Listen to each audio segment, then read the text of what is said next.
On the front lines, the Russians are deploying all their resources to advance, using a vast amount of equipment in mechanized assaults. Ukrainian forces are holding the line, but are gradually forced to retreat to safer positions due to limited resources and the numerical superiority of the Russians. Drones play a significant role in holding back the enemy, but an equally powerful and highly effective weapon that is less often discussed is the use of mines. This IFV is confidently heading towards Ukrainian positions. An anti-tank mine put a stop to its plans. This multi-purpose light armored vehicle is moving through a mined field. Predictably, it hits a mine and explodes. To ensure its complete destruction, a kamikaze drone is sent in. You see 3 destroyed vehicles, and a 4th tank decided to try its luck. Well, it wasn't fortunate. The tank is fully clad in additional armor and equipped with a mine roller, but this didn't save it from the TM-62. Look, its track was damaged and thrown forward. A Russian infantry fighting vehicle was on its way to a mission, but was stopped by a planted mine. It was then attacked by drones. The second drone hit the wheels, completely immobilizing the vehicle. At the same time, a lightly armored vehicle attempted to flank Ukrainian positions from the other side, but also hit an anti-tank mine. The detonation of a turtle tank on 6 mines at once. If you look closer, you can see the mine roller, which probably absorbed some of the impact. A little later, you can see one very lucky crew member running away from the tank. Take another look at this series of explosions.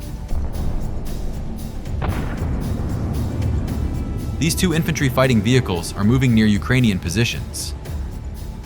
The vehicle at the rear hits a mine. The first vehicle continues moving, but its luck doesn't last long. It also hits a mine and explodes.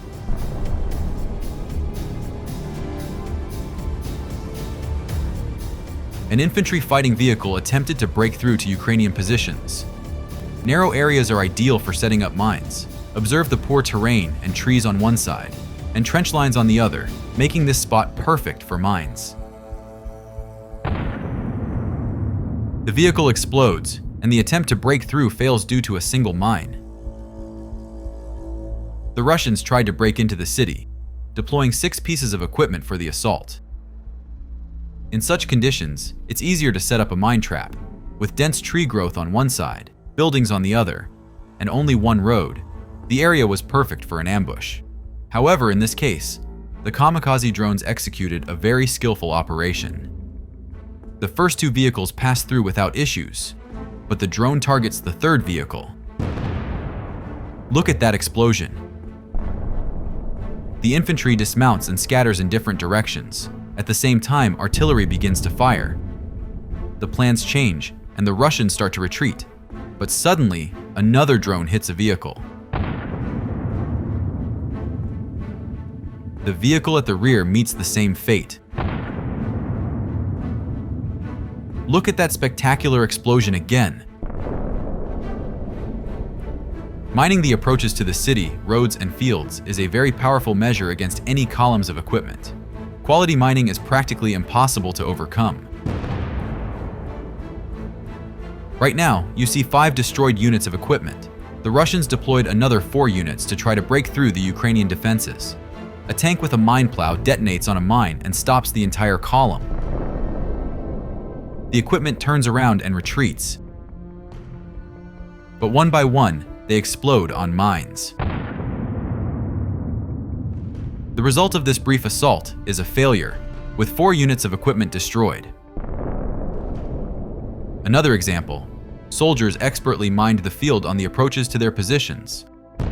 And now from their trenches, they watch as a heap of equipment turns into scrap metal in yet another assault attempt. Of course, weapons like the Javelin or HIMARS are also effective against Russian columns. However, a single planted mine is on combat duty around the clock and can very easily turn a Russian tank into a ball of fire. Moreover, nearly all Russian armored vehicles are very vulnerable to mines. In Russian tanks, the shells are stored beneath the crew, essentially at the bottom of the tank. When a mine hits the underside, the tank explodes. On the Donetsk front, 2 infantry fighting vehicles were heading for an assault. But they were stopped not by artillery or a kamikaze drone, but by a TM-62 mine. This IFV was attempting to maneuver around something, possibly an obstacle ahead, but it hit a mine. The ammunition exploded, destroying the vehicle. This incident was filmed by a Russian soldier. In the morning, a Russian SA-10 Grumble air defense vehicle hit their own mines. Look at how the tire was torn apart. You can also see the tracks of another vehicle that moved through the area at night, narrowly missing the mines. The video shows just how close the wheel came to hitting the mine. The unconventional approach of Ukrainian forces using anti-tank mines on various types of hexacopters has significantly changed the situation on the battlefield. The Baba Yaga hexacopter, without specifically aiming for open hatches, drops an anti-tank TM-62 mine on a Russian T-72 tank. The vehicle, along with its ammunition, detonates. In this video, a mine hits a TOS-1A multiple rocket launcher. Interestingly, after the explosion, you can see projectiles detonating and flying very close to the hexacopter. Another Ukrainian hexacopter, the Vampire, destroys a building with an ammunition depot by dropping a TM-62 anti-tank mine. In this industrial building, another Russian depot was found. The Vampire precisely drops a mine through a hole in the reinforced concrete ceiling. In the drone's thermal imaging camera, you can see thick smoke enveloping the entire interior of the building. Donetsk region. A Russian BMP is moving along a road where the Vampire hexacopter has planted a mine. After the explosion, there is a massive detonation of the ammunition. The vehicle is turned into scrap metal. Remote mining is crucial. In this video, a drone drops a mine on a narrow road that runs through a forested area.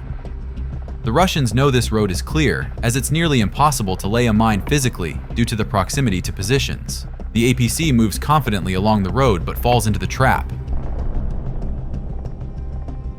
Ukrainian soldiers used construction fasteners to connect 2 TM-62 mines, and even attached improvised fins for better aerodynamics. You can now observe the results of this homemade device. Such a massive explosives can create a lot of noise, and the guys definitely deserve a like for their unconventional and inventive approach to the task. Not just from the air, this is a Ukrainian ground robotic system. It drives straight into enemy positions. Thanks to its electric batteries, it's quite silent. On board, you can spot 2 TM-62 mines that it leaves near the trenches before retreating. A while later, the mines detonate. From the drone footage, you can see thick smoke rising after this effective operation. This Ukrainian ground drone sets up minefields using linked TM-62 anti-tank mines. The drone resembles a locomotive pulling carriages. In total, it carries 13 mines, each TM-62 weighing around 10 kilograms, so it moves 130 kilograms in total. This is impressive, even though the movement is on snow, causing the mines to slide like sleds. Check out how the drone mines an important logistical road. Such a number of mines will definitely stop any vehicle. And here we see a Russian ground kamikaze drone carrying 4 anti-tank mines. It also attempted to break through to Ukrainian positions, but an FPV drone stopped it before it could reach its target. Despite setbacks, both sides recognize the effectiveness of such drones. Ukrainian and Russian military engineers are constantly improving their characteristics. The drones need to be faster, have high maneuverability, and operate in all weather conditions. They're also refining the mine deployment system and other critical features that can be decisive in real combat missions. However, mines don't just appear like mushrooms after rain. They are placed by sappers, and to place them, they need to be stored somewhere. The Russians have been very careless in this regard. For instance, they decided to store mines out in the open on the street of a destroyed village. Just look at this. Hundreds of mines, making an easy target for a drone operator. The explosion wave causes the drone to crash. From another drone at a distance, you can see the force with which the improvised storage exploded. In this video, mines are located right next to Russian positions, likely as they were preparing to plant them in the field. A kamikaze drone disrupted their plans. Look! From a great distance, you can see a massive mushroom cloud of smoke rising after the detonation. Kharkiv region. A pile of mines belonging to Russian forces has been spotted. A drone sent to destroy them causes a powerful explosion at the site. Another field depot. Just look at that incredible explosion. A stockpile of mines in the Kharkiv region, where the Russians' offensive plan failed. You can see a drone deciding to dispose of this pile near the tree line, where Russian positions are located. The explosion turned out to be truly massive. This is Zaporizhzhia region, where the Russians are actively constructing defensive lines. In the video, you can see a line of anti-tank obstacles and a road where prepared mines are lying, ready to be laid. A kamikaze drone is sent to effectively target this pile of mines. Various methods are used to detect mines, and for example, a drone equipped with a thermal imager can spot mines that have heated up during the day and now show a visible contrast. All these white spots are a field sown with mines by the Russians. After detecting them, special ammunition is used for their destruction. The hexacopter that was recently dropping mines is now detecting them. This further confirms its effectiveness and the need for mass production. But for now, more common methods of detecting and destroying mines are in use on the battlefield. When shells are flying, no one wants to walk around with a metal detector. Both sides are using the UR-77 Meteorit. We won't focus on this machine now, as its principle of operation is simple. The installation places a long explosive charge, similar to a flexible tube, on the minefield, which is deployed using a rocket engine. After that, the charge detonates, creating a powerful shockwave that destroys or activates mines along the charge's path, creating a safe corridor for military vehicles and infantry to pass through. However, this equipment is not used on a large scale. In their attempts to storm positions, the Russians often commit rather thoughtless actions. This infantry fighting vehicle veered off the road during a turn and drove straight onto a minefield. You can clearly see the mine detonate, followed almost immediately by a secondary detonation of the ammunition.